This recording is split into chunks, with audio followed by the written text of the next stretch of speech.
السلام علیکم ورحمۃ اللہ وبرکاتہ۔ بسم اللہ والصلاۃ والسلام علی رسولہ الکریم، اما بعد فاعوذ باللہ من الشیطان الرجیم، بسم اللہ الرحمن الرحیم۔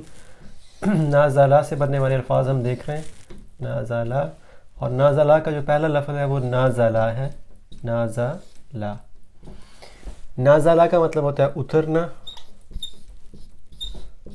اور اس سے یہ فعل ماضی جیسے بنے گا تو نازلہ، نازلہ، نازلو، نازلت، نازلتا، نزلنا، نزلتا، نزلتما، نزلتم، نزلتی، نزلتما، نزلتن، نزلتو، نزلنا۔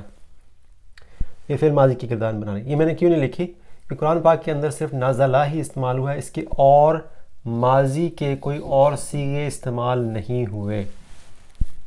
نازلہ سے فعل ماضی کے کوئی مزید صیغے استعمال نہیں ہوئے، اس لیے ہم اس کو نہیں آگے بنائیں گے۔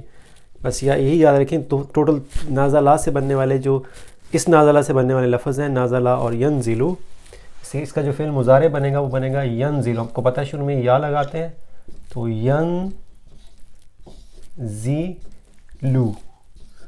یہ نشانیاں ہیں، یا اور آخر پہ پیش، یہ فعل مضارع کی نشانی ہے، تو اس سے پتہ چل گیا کہ یہ ینزلو وہ اترتا ہے یا وہ اترے گا، جو اترتا ہے یا جو اترے گا، تو ینزلو جو اترتا ہے۔ اس سے اگر آپ بنانا چاہیں، اس سے بنانا چاہیں جو بھی فعل مضارع کی گردان بنانا چاہیں، ینزلانی، ینزلون، تنزلو، تنزلان، تنزلون، انزلو، ننزلو، یہ ساری بن سکتی ہیں، لیکن قرآن پاک میں کوئی 4 دفعہ نازلہ استعمال ہوا ہے اور 2 دفعہ ینزلو استعمال ہوا ہے، اس لیے میرا خیال ہے کہ ہم اس کو زیادہ اس پہ ٹائم لگانے کی ضرورت نہیں۔ آپ یہ یاد رکھیں کہ نازلہ اترنا ہے، ینزلو اترتا ہے، اور یہی دو لفظ استعمال ہوئے نازلہ سے۔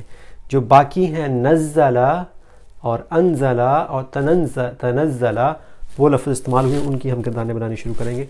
تو اگلی ویڈیو کے اندر ہم وہ 6 آیتیں دیکھیں گے جن کے اندر نازلہ اور ینزلو استعمال ہوئے۔ جزاکم اللہ خیر۔ السلام علیکم ورحمۃ اللہ وبرکاتہ۔